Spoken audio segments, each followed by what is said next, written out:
พบกับข้าวบ้านขีดนะคะปีนะคะ วันนี้เราจะไม่มีเอฟเฟกต์นะคะแต่วันนี้นะคะเราจะมาฟังเสียงนกพูดได้พี่พัดเราจะไปดูนกนะคะมันพูดได้จริงๆนะคือตอนที่พี่ยังไม่ได้อัดคลิปเนี่ยนกมันบอกว่าพี่พัดกันอะไรก็ไม่รู้อะทุกคนแล้วก็เขาก็พูดไปประมาณนั้นอะเดี๋ยววันนี้นะคะเราจะพาไปดูนกนกแบบไหนมันมี2แบบนะคะที่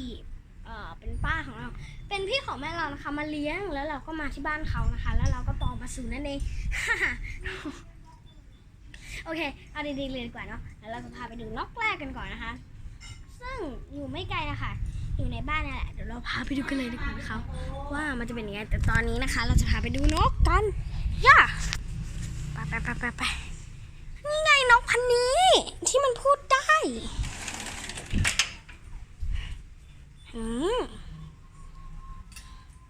มีอยากเสนอหน้าพี่พัดงง เวลามันจะพูดนะคะมันจะไม่ค่อยพูดนี่นะคะเพราะว่าเวลาที่พี่เขาไม่มาจริงๆก็เขาก็จะเป็นอย่างนี้พี่พัดหนูพูดพี่พัดหน่อยพี่พัดอ่ะพี่พัดก็เสียงร้องของเขานะคะก็จะประมาณนี้นะคะอย่างเช่นพี่พัด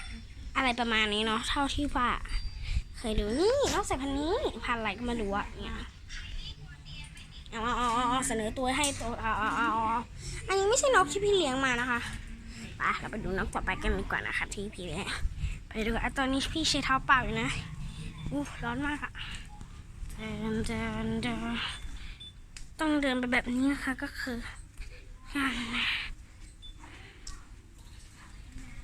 นี่พันนี้พันแบบนี้หายไปไหนแล้วอ่ะอยู่ไหนอ่ะน่าจะอยู่ปลาทองมาเป็นเพื่อนเราแล้วค่ะอยู่ไหนงงมากนี่ไงอยู่นี่เห็นไหมนี่คือบ้านของเขานะคะเห็นไหมก็ประมาณนี้ค่ะก็เป็นปลาปลาตัวเล็กมากอ่ะถือว่ากับว่าน่ารักเลยทีเดียวนะคะเป็นสายพันธุ์มากเลยชอบมากเลยอ่ะโอเคตรงนี้นะคะก็จะเป็นพวกต้นไม้ของเขานะคะ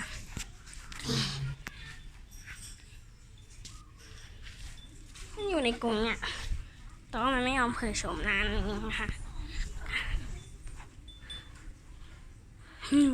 อันนี้นะคะที่พี่กลัวเพราะว่าพี่อันนี้นะคะพี่มองจากกล้องนะคะถ้ามองจากกล้องมันจะน่ากลัวแต่ว่าถ้ามองด้วยตาเปล่าเนี่ยมันก็เดินได้สบายอะไรอย่างเงี้ยเห็นไหมโอเคตอนนี้พี่ขอตั้งกล้องเป๊บนะคะไม่เอาอะไรไม่พูดอะไรเลยอ่ะน้องคนนี้พี่ขอตั้งกล้องแป๊บนะคะเพราะว่าตอนนี้ค่ะเราไม่ใช่แอปตัดต่อเราก็เลยทำอะไรกับอันนี้สักหน่อยไม่ได้ซื้อแอปตัดต่อมาค่ะโอเคก็ถ้าเกิดใครชอบคลิปนี้นะคะก็อย่าลืมกดไลค์กดแชร์กด Subscribe นะคะแล้วก็อย่าลืมกดกระดิ่งเพื่อไม่พลาดคลิปใหม่ๆของพี่โอป้านั่นเองสำหรับวันนี้พี่ก็ขอลาไปก่อนไว้เจอกันใหม่นะคะครั้งนี้เนี่ยนกมันไม่พูดเลยอะเสียดายมากบ๊